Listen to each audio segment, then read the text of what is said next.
ఓం సాయిరాం బాబా భక్తులందరికీ కూడా నమస్కారం అండి. అందరూ కూడా సుఖంగా సంతోషంగా ఎప్పుడూ కూడా ఆనందంగా ఉండాలి అని చెప్పి ఆ బాబాగారి తరపున నేను కూడా మనస్ఫూర్తిగా కోరుకుంటున్నాను. ఈరోజు బాబాగారు అందించే సందేశం ఏంటి అంటే కనుక, తల్లి 3 సార్లు తమలపాకుతో ఇలా చేస్తే అదృష్టమే అదృష్టం.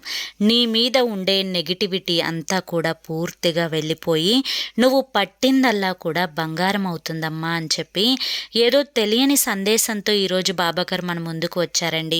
మరి ఆ సందేశం ఏంటో మీరు పూర్తిగా తెలుసుకోవాలి అనుకుంటే కింద @సాయి పిలుపు అని చెప్పి ఛానల్ పేరు కనిపిస్తుంది కదండి.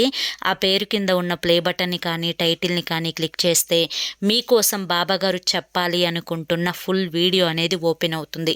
అక్కడ తమలపాకులతో ఏం చెయ్యాలి, కేవలం 3 సార్లు మాత్రమేనండి. అది కూడా ఏం చేయాలో ఫుల్ వీడియో ఉంటుంది. అందరూ ఓపెన్ చేసి చూడండి. జై సాయిరాం.